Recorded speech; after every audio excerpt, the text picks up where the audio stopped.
Thank you for joining us, Lisa. We're thrilled to have you here today. Your career journey is impressive, a solid foundation in customer service, operations, and consulting, particularly in fast paced SaaS and B2B environments, managing portfolios of high profile clients, driving strategic growth, delivering custom leadership programs are just a few examples of the value you brought to your previous roles. Your ability to foster long-term partnerships and create tailored solutions that enhance customer engagement demonstrates your deep understanding of business needs and relationship management. Beyond your professional achievements, your resourcefulness shines through in the way you've diversified your income streams and pursued various side projects, reflecting both creativity and adaptability, qualities that any organization, especially startups or companies navigating change, would find invaluable. We also know that while you're exploring roles across industries, you've expressed a personal interest in healthcare tech. Today's discussion will focus on your strengths, what you're looking for next, and how you envision making an impact in your future roles. So let's get started. I want to start off with just going through more of like your highlights and like on around your skills and your strengths. Mhm. So you built a strong foundation in customer success and operations. What are your key strengths and how have you applied these to solve complex problems in your previous roles? Absolutely. I appreciate the question. So I would say my key strengths, they fall into that customer relationship management, but also consultative sales, onboarding, operational excellence. I used to joke that I'm a jack of all trades and master of none, but the goal eventually is to master lots of things, right? So at the last company that I was working at, I had a portfolio of over 300 clients and prospects, and I was generating over $1 million in annual revenue. And I had a large client, for example, there who was really struggling with employee retention and satisfaction. They shared with me that they had worked with multiple different vendors. They had a globally distributed team. And because of all of these things, they were noticing varied results. They weren't always getting what they were hoping for from the different programs and the different partnerships that they were putting together. So I was using my consultative approach to get a really clear sense of what exactly they were hoping to tackle, what specific things were challenging for their different employee subgroups. I put together a really clear timeline and tailored program, and we rolled out based on different groups, whether those were managers, whether those were individual contributors, whether those were people on the engineering team. We really just subdivided and conquered. And then we also had to factor in those different time zones that they were across and then benchmarks that we were looking for as we were rolling out. And in doing so, we were able to increase the employee engagement and satisfaction at that organization. Over 90% of those employees shared that they learned something new or valuable and that they would be interested in continuing enrichment through the programs that we put together. Wow. I love Uh, that you track those measurements. Like that's really important because how do you know you were right, successful? Well, right.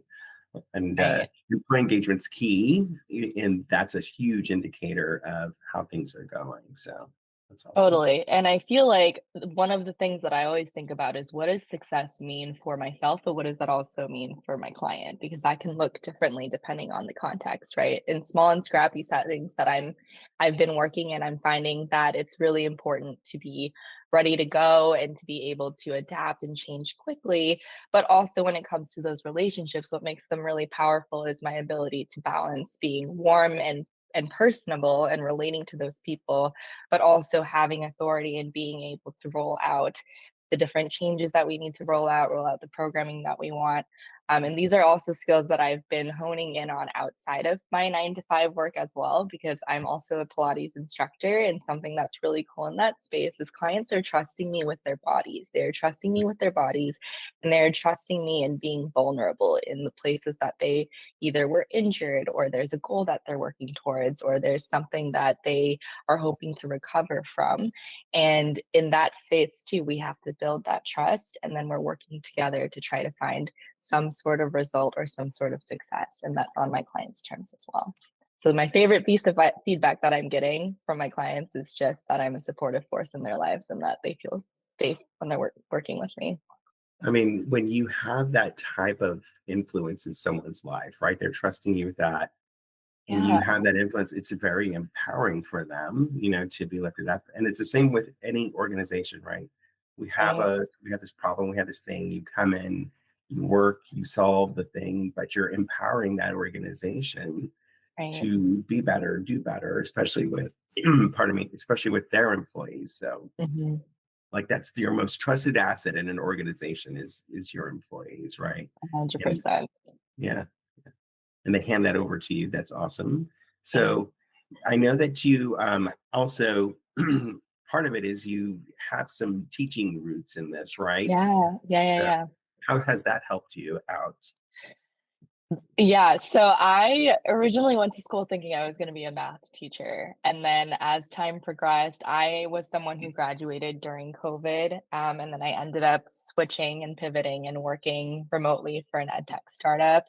Mhm. But what I have found is that in every role that I am in, there is some aspect of teaching, regardless of whether I'm in a teaching setting or not. That could be internally if I am helping a teammate figure out something new, or if we are onboarding new teammates, helping them quickly and efficiently learn how things are done. That could be externally, whether I'm working with clients and teaching them how the platform works, or explaining why a use case might not apply in a certain scenario, right?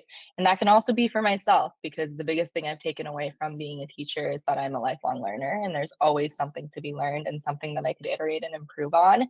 And that shows up in everything that I do, even in my day-to-day life. Yeah, yeah, awesome. That is great. I love the lifelong learner thing. I in the same vein, and it just means your creativity and how you look at the world, how you look at problem solving and stuff is just continues to improve and increase in efficiency. So awesome. How has your experience managing cross-functional collaborations and delivering customized solutions prepared you like for your next role? Yeah. The way that I think about it, when I look back on all of the work that I've done, I always try to tie back to my values. And at the end of the day, my number one priority is committing to having a good experience with myself, but also for my clients. I want my clients to have a really good experience while I'm also trying to find the most efficient and effective way to do things operationally.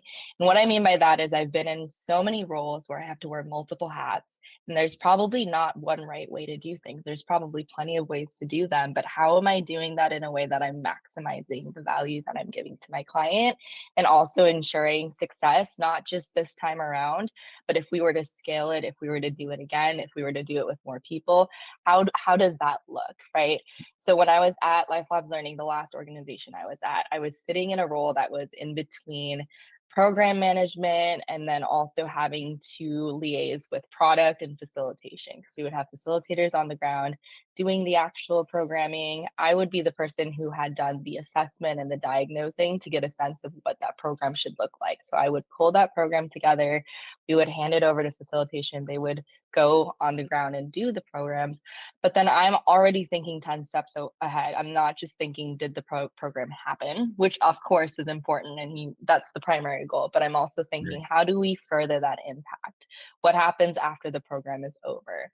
So that can look like proactive resource sharing, that can be encouraging following up.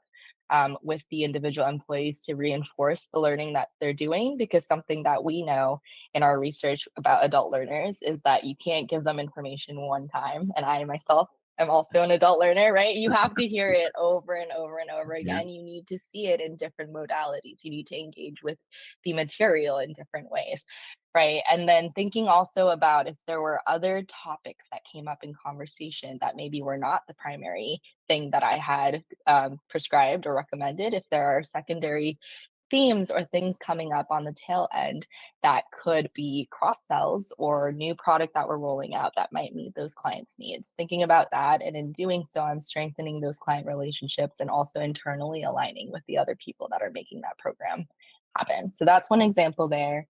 And then when I was at the ed tech startup, that was an even smaller, scrappier org because they were earlier on. And that was an organization where I literally remember sitting on the operations team and joking that I was like an honorary engineer, because I do not have an engineering background, but I was talking to the engineering team more than I was talking to my team.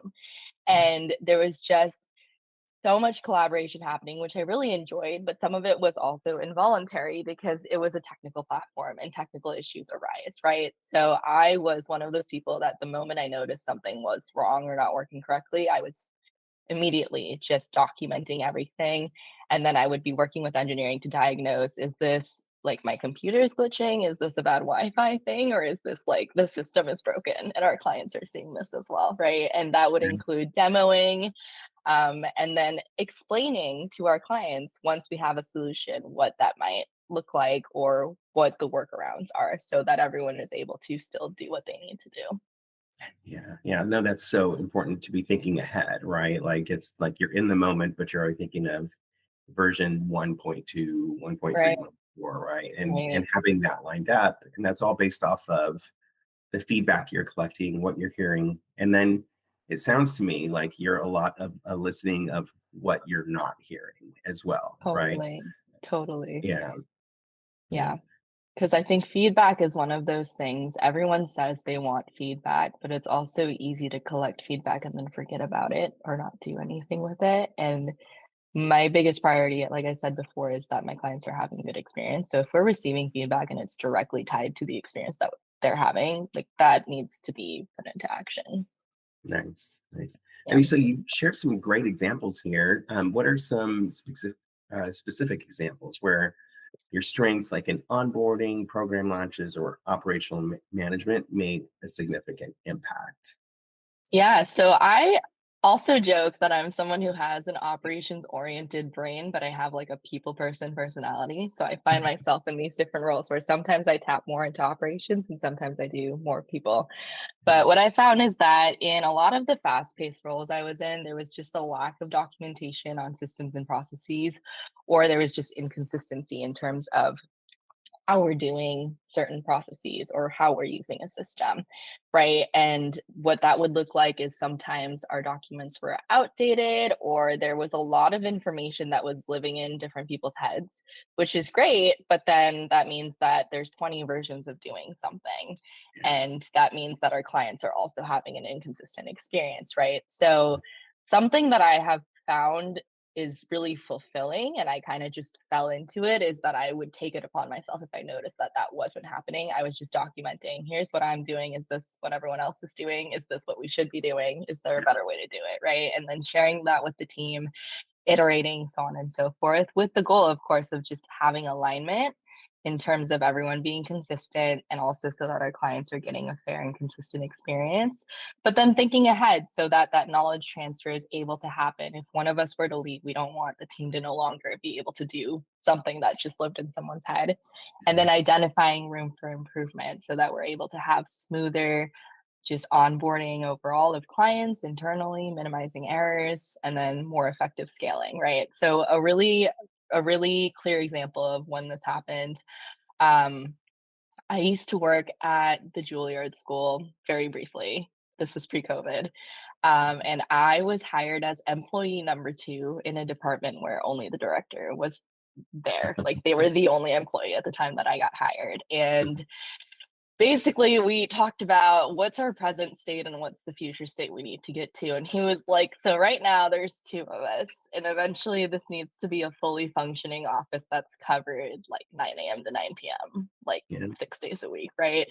yeah, So I took on the task of recruiting, hiring, onboarding, and eventually supervising a student staff of over 40 people as someone who had never managed a team before, like wow, ever. I had never been a manager per se with that title. And then while I was doing that, it was also managing the operations of the residence hall itself and the facilities management team. And I remember being like, I am in over my head. I don't know how I'm going to do this. I was so overwhelmed. And then I just broke it down into steps of like what actually needs to happen. And knowing that long term, I was probably not going to be the manager of that office forever. I was like, okay, how do we do this so that other people are able to replicate this process down the road and hopefully have less of a challenging time next time around? And eventually what I found was it was the documenting, it was the asking for feedback, iterating, and just constantly staying in communication with my students that I was supervising, it really led to a cohesive team. I could sense that they all felt like they were part of the team. I saw that they were building really good connections with each other. Like it was a work study job, but it was also more than that. I could sense that they were all really supportive of each other and of me, and I felt like I was trying to support them as best as I could, and the long story short was just having good systems and processes in place is Yeah. helpful for everyone, right? Yeah. So Yeah. that was one example. Another one I can think of when I was at the ed tech startup, I was probably employee number 5 or 6 on the department that I got pulled into, and I remember we would joke that onboarding was like drinking from a fire hose because and people say this about startups, it was just like all on all the time, everything everywhere, and Mhm. it wasn't that there wasn't documentation per se, it wasn't that there weren't instructions, but there were instructions everywhere, like 5 bajillion places. And I Yeah. remember hitting a point where I went to my manager and I was like, in the nicest way possible, this is not working for my brain. Like it's everywhere. Can I please just put it in one place? And they were like, yeah, sure, go for it. So I remember at one point sitting down and I think I pulled close to 30 different documents that were all over the database in terms of how we were supposed to do different things. Some of them were duplicates, some of them were no longer applicable, some of them were written by someone that they didn't even have working there anymore. They don't know where it came from, right? They're like, I don't know what that is, but we don't need it. Right. And it really just it took someone sitting down and kind of just combing through it. And I was like, that's fine because it's driving me crazy. So I'll do it. And in doing that, I remember I did reviews and I did edits with the team, which was something I hadn't really done as much of before, but it was really interesting because just getting like actual feedback and people's comments on the side and then being able to pull that together, it felt like a really collaborative document. It felt like I was on a group project in college again, kind of, except instead of a grade, it's can we function as a company in a department? And I pulled everything together into a standard operating playbook. And that's what we use moving forward to onboard all of our new team members. That's awesome. I love how you talked about breaking it down into steps, right? Because it can feel Yeah. like a wealth of information, all different sources everywhere, right? And you can feel over your head. And maybe that's why it stayed in that state, right? Because everyone looked at it as a big pile of something. How did we didn't even want to try to tackle organizing it? But I love that you have that higher order of thinking, breaking into steps, moving things, making it Right. functional, right? So, Right. I mean, that goes back to my teaching too, right? If I'm teaching a kid how to do algebra, I'm not going to just give them an algebra textbook and say, have at it. You got this, right. right? It's like, what is the fundamental first step that we need? What are the first building blocks we need? And then how do we eventually get to the goal, right? Yeah, yeah. That's awesome. Awesome.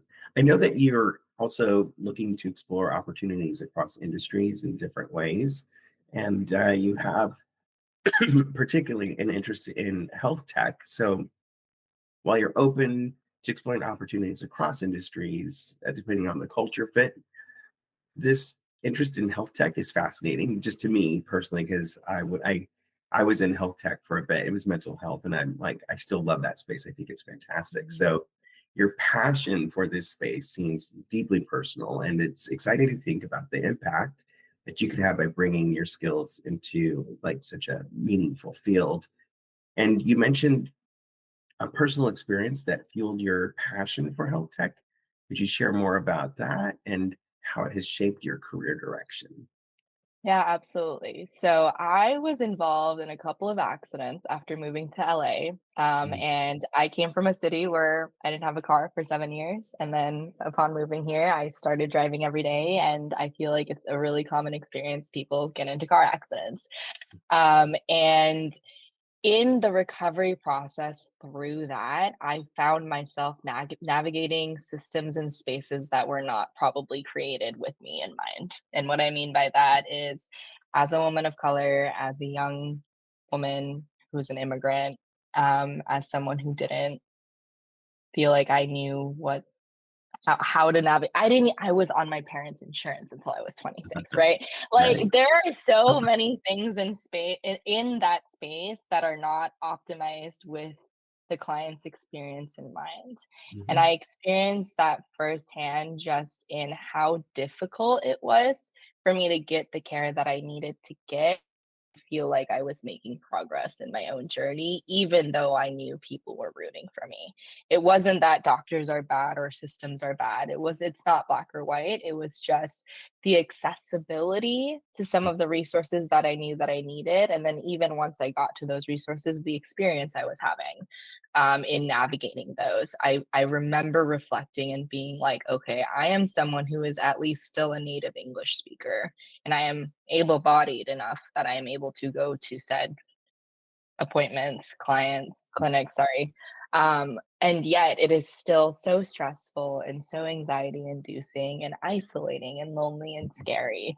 And I keep coming back to how many people are there in going through something like that. And it's invisible, like it's invisible work. There are probably people out there who are carrying and going through experiences that they don't speak to anyone about, and are also probably feeling really lost or overwhelmed. And how can we in that space create solutions or create products or roll out things that are going to help people get the care that they need and not feel terrible in doing so, because usually when people need care they're already in a compromised state is kind of what's coming up for Right. me. Yeah, that's a great problem space because when you think about what entails right patient care, right? A lot of stuff is focused on how doctors or nurses can be more efficient. It's that side of the house, and that's important, right? You want them to be efficient and effective. The other side is the patient themselves, their experience, Right. access to, just Right. resources or information. And a lot of times you don't expect yourself to be in that position, right? Except like Right. I'm a frequent visitor of a hospital. So You don't want it's to be ideally. no, no. So it's new, right? You don't know how to navigate the space, the processes, the procedures, and things like Right. that. Just have that information would be very valuable. So that's exciting. Yeah. So, what excites you most about transitioning into health tech, and why do you believe that this is the space where you can have the most impact? Yeah, that's a great question. We were talking about this earlier. I was saying at the end of the day, my clients are my number one priority. And I feel like even in the healthcare system, our clients and our patients should be our number one priority. But sometimes that's hard to put into practice. What is really compelling to me about health tech is that the products that I'm seeing, the different platforms that I'm seeing, the things that are coming out of that space, they're innovative, they're cutting edge, they are typically based on research and data, but they're also really impactful. The idea is that you're trying to solve some sort of problem within that healthcare space, and you're doing so in a way that you see the direct impact on someone's life. And the goal is to empower our clients and our users to have better outcomes in their own health. And that feels really, really important to me, but also just important for the society that we live in currently. Yeah, yeah, that's exciting. Man, so much like in what I see, just coming from you is just that empathy and care for people. And I can it just exudes from you. So that's awesome. I love that. That's great. So as you explore roles like account management and customer success or specialist position, what kind of challenges are you most excited to help solve? Yeah. So in the past, I was doing a lot of salesy work. And the way that I made it feel meaningful was thinking about how am I selling this and why does it matter? Mhm. And the lens that I'm finding myself expanding towards is what does meaningful impact look like in the scope of whatever company or product I'm working with? And I'm curious about the why of why someone would partner with me, with my company, whatever it looks like, right? I'm finding that I have this intrinsic desire to optimize things. I want them to be smooth. I want them to be brain friendly. I want things to run seamlessly, but also being curious and examining when things don't work, when things don't go the way we expect, when we don't see the result we want. Why is that? What could we tweak? What could we do differently? And in doing so, eventually finding ways to enhance my clients' experiences with whatever product we're working with. And that's kind of the framework I'm using because that doesn't have to be specific to one industry. Mhm. That could be true when I'm working one on one tutoring a kid in math. That could also be true if I am trying to roll out a systems platform within the healthcare space. That could be true if I'm working in the ed tech space and I have a client coming in and telling me, you told me that your product was going to do this thing and it didn't. Like, Yeah. it's just the way that that thinking forces me to examine the product at hand, that I feel that that carries across all industries. Yeah, absolutely. So, how do you think your background in managing large portfolios and client success operations, how is that going to help you excel across industries? Great question. Not to toot my own horn, but I feel like I've always been someone who juggles a million different projects. I joke that my brain is like having a Chrome window with 50 tabs open. And that sometimes works and sometimes I got to scale it back. But what's nice about it is that I feel really confident in being able to manage a large portfolio and able to manage multiple different priorities. I feel like I've been very adaptable in the sense that I literally came from teaching and education and then eventually pivoted into the tech space. Eventually, I was in corporate learning and development. I'm able to work with clients in different industries. I'm able to figure out and parse out what the themes are, what the underlying root pain is or the root problem is. And as I said, I'm always learning. So finding a way to learn what it is that the client needs and then thinking about how to find a product fit or some sort of solution that's going to address those needs. And in doing so, I'm thinking about not just the what, but also the how. The how is coming from that operational background of, okay, here's the problem, here's the solution we're thinking about. How do I put that into practice? How do I make it happen? Yeah. Because it's great to talk about it, but if you can't make it actually happen, then you're just idealizing, right? Yeah. Oh yeah, yeah, yeah. That's kind of it's funny because I'm always like, let's do this thing. And my wife is always, but how are we gonna do it? Right. It's like I don't know. We need a how person. How person in there. So, looking ahead, what aspects of health tech appeal to you most? And how do you see yourself building the skills needed to transition into that space over time? Yeah, that's a great question. I find myself really eager to learn, but also conscious of the fact that I'm not coming from a medical or health background. Of course, I have my own lived experience and my daily experience in terms of the things that I have gone through myself and the spaces that I've navigated myself, but that's not representative of the entire field as a whole, right? So my thought and my plan eventually is to just immerse myself in the product, whatever company I happen to land at. And again, I'm a nerd, so I enjoy doing that. The first thing I do at any company I land at is what is it that you're doing? What's the mission? Yeah, What's the product? How does it work? And just really delving into it. But then also leaning into those user insights, thinking about what are we hearing from the users? What are we hearing from their experience? What feedback are we getting? And then also recognizing that healthcare is a space that often has some laws and regulations, trying to get a clear understanding of regulatory needs and how we are working in compliance with those. I think that is going to be also applicable if I go into the financial sector or some other sector where there's regulations in place, yeah, of course, because we need to conduct ourselves in ethical ways and ensure that the things that we're doing are not breaking code. And then I plan to just continue using my consultative approach because that seems to be something that has served me well and continues to serve me, even in my personal relationships, even if I'm not working. yeah, yeah.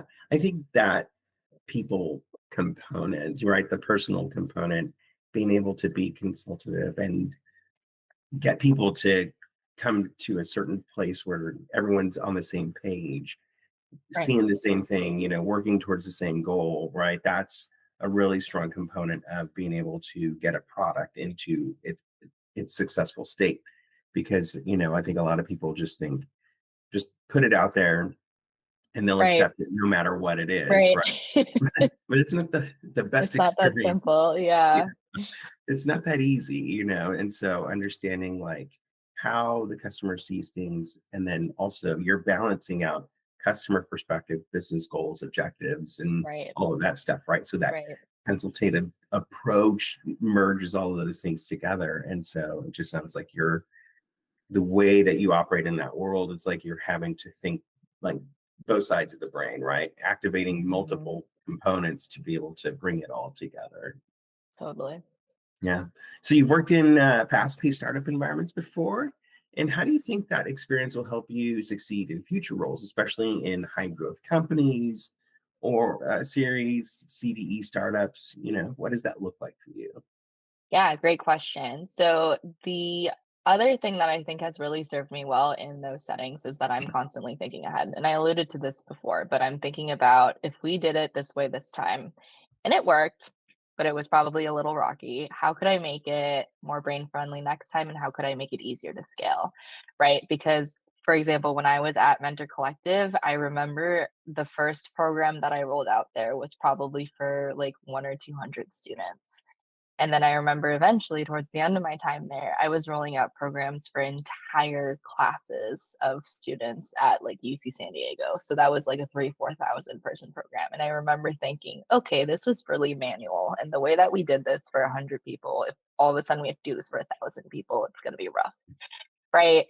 And thinking about what are the places where you can optimize things, where are the places you can automate things, where are the places that we can make it 10% easier so that when we eventually bring this up to scale, it's not going to collapse and fall apart and drive everyone crazy who's working around it. The goal, I think, in a larger company, knowing that they're going to be high growth or oriented towards continuing to expand, is that eventually I would love to see, data driven personalization happening with the product. I want the user journey to be optimized. And these were things that I was seeing at organizations I work with, but it wasn't necessarily the team that I was sitting on, right? I want to be able to get in and get my hands dirty with this sort of work. If we're thinking in the healthcare space, I would love to see patient engagement strategies, because like you said, if you roll something out, it's not as simple as here's a product, like run with it, right? What does it look like to get people familiar and get them to be open to receiving the product? What does it look like to get them comfortable using it? I also find myself thinking about senior citizens and folks who have disabilities who it might not be as accessible to just hand them a product and expect them to adopt it, right? Things of that nature. And then, of course, drawing it back to if we're not seeing what we need to see, what are the ways that we're able to tackle that? Yeah, yeah. It's hard because, when the health space, you have such a wide client base when it comes to Right. patient care, right? Like you mentioned, there could be senior citizens, there could be infants, right? Like how or children, that can't communicate their needs and stuff. So all of that in between, right? A product that can help meet those things or do what it needs to do in that space, there's so Totally. much work to be done there, so much work. And that's always a challenge, right? Because what I find myself running into sometimes is especially in places where we say the data is so important, the numbers are so important. Absolutely, yes, they are. But if you lose sight of what that number means, if you lose sight of behind every number is an actual person and an actual patient, I feel like that's where sometimes I find, oh, okay, maybe I'm too much of an empath, or maybe I'm really in the weeds here in my feelings because I'm over here like this poor person is having a terrible experience. And sometimes the business needs are okay, some people are going to have a terrible experience and we have to continue on, right? And it's finding Right. that balance too. Yeah, yeah. But it's also thinking ahead of like you said, you're always thinking ahead. Maybe in this moment, this is how it is, but in the future, what are Right. the Does it have to be possibilities? that way? Yeah. Right, Hmm. right. Hmm. How can it be different? So, what kinds of teams or companies would you be most excited to work with? And how do you envision growing within that environment? Yes. I find myself drawn to teams that are really focused on client-centric solutions. I love feeling like I'm on a team where the work that we are doing revolves around the client and we're finding ways to make it user-friendly. If there's ways to equip the client with tools resources, information. That's where, again, that consultative approach comes back into play. If there's ways that I can partner with them to deepen the practice that we're doing. I find myself drawn to really mission oriented organizations where they're not just saying this matters to us, but you can see that in the ways that they're doing their work. And I really, really enjoy being on collaborative teams because, like I said, I am a constant learner and I learn best when I feel like I'm in a setting where everyone else is also working together, learning, growing, finding ways to improve. So that could look like having opportunities to continue improving and growing. That could look like an organization that's really friendly and open to having feedback. It could look like a lot of different things, but I think feeling in alignment with my personal values and feeling like the work that we do matters is really important to me. Nice, nice. If you pursue opportunities in health tech, what impact would you hope to have on improving patient outcomes or creating innovative solutions? Yeah, so I feel like blending all of the experiences that I've had professionally and personally, right? So the customer success and the operations work that I've been doing, the hope would be to work in a space where we're bringing together innovative solutions for better outcomes for patients. That might look like decreased wait time. That might look like if they are having multiple appointments, ensuring that every patient gets a follow up. That can look like different things depending on the product, but just finding ways to improve the experience that folks are having there. I think effective communication and collaboration are really important in that space. And it's something that I hold myself to a really high standard, regardless of what space I'm in. But I know that that is sometimes harder to replicate and roll out at a large scale. That'd be Mhm. something I'm curious to see. I think engaging with clients to deliver insights, because I know that um, sometimes in the healthcare space, we're not able to engage our clients as much as we or our patients as much as we would like to. But I think it's really important, especially if you have a product that is directly part of that patient's journey, finding ways to improve the solutions that we're giving to them so that the delivery can be smoother next time around. And then, of course, I think it's really important to have cross functional teams and diverse perspectives. And I feel like I am someone who is able to contribute to that just based on my lived experience, based on the ways that I show up in the world and the different systems that I've navigated. But all, just knowing that there are different pain points for different people, I'm like, there's got to be a better way, is something that I find myself thinking a lot. Yeah, absolutely. It's interesting you mentioned some of the things you mentioned kind of struck home with me because it's like you go get lab work done, right? And then it's like you, Right. you get an email with your results, but I'm not a doctor. I don't know what I'm this not a means. doctor. Yes. The number of times I have said that over the past couple I'm like, I am not a doctor. I would love to be, but I missed that train to go to med school. And I'm scared of blood. So I think that's not my journey. And that's okay. That's the Yeah. other thing. I remember when I was younger, I had this fixed mindset and this fixed idea of the world of you go to college and whatever you go to college in is what you do the rest of your life. And that's not the world we live in at all. If you look at my resume, if you look at my experience, I've done 5 bajillion side quests and things that don't match what I thought I would be doing. And I'm better for it, right? Yeah, yeah, yeah. All those experiences shape a more broader range and creative thinking, right? It shapes a growth mindset. So, being able to lean on those experiences and continue to have them and expound upon them just creates the way you look at the world, the way you look at problems and people, it evolves and grows and changes all for the better. So, Yeah. absolutely. Lisa, it has been such a pleasure speaking with you today and your ability to excel across different industries, especially in SaaS, B2B, and consulting environments. Combined with your creative adaptability, this makes you a valuable asset to any organization.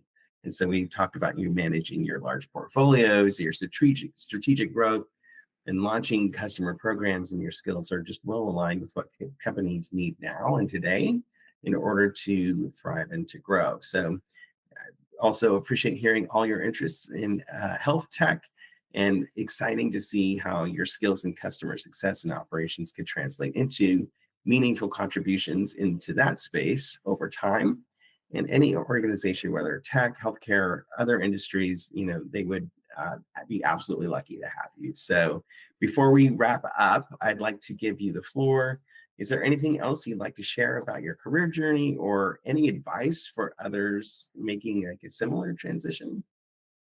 I mean, I think first of all, thank you so much for having this space and allowing me to just gab and have this conversation. I'm a big gabber, and it's always so much. I mean, it's interesting, it's fascinating to hear about other people's journeys, and it's also really fun to be able to share that myself. I think a takeaway that I have after reflecting on my own journey, is that just the adaptability and being able to have different multifaceted experiences, not just in work, but outside of work, in my education, in my day to day. It's led me to have some really unique skills that make me feel really prepared to tackle challenges moving forward. That's the biggest takeaway that I've had through this journey. It's just I keep coming back to no matter how uncertain or scary or challenging things are, I'm going to keep learning, I'm going to keep growing, and I'm going to be okay. And I know that the market is really scary and it's very volatile and it's a weird time for lots of people. But for anyone listening, if they are going through a similar journey and they're also searching and facing adversity or going through a pivot, just recognize the strength in your own diverse experiences and the insights that you might be bringing. There are things that you might not even realize are going to be huge strengths when you get a little further along. It's hard to see when you're in the tunnel, but Mhm. just I guess I'll leave you with that. And thank you again. I really hope that anyone who is listening is able to find a nugget or something that feels like it resonates with them and could help them. And I'm eager to share this convo with others as well. So thank you again. Lisa, thank you. I mean, you were just giving a wealth of just your own experience, and I think that resonates with so many people. And so thank you for sharing all of that. For all of our listeners and those that are here today watching, thank you for joining us. Lisa's LinkedIn profile will be in the comments section below. So please share this out and also connect with Lisa for opportunities. And also, if anybody out there is a recruiter, and you're seeing what you like with Lisa, please connect with her and message her. So for all of our people watching and listening, thank you. And we look forward to our next podcast coming up soon.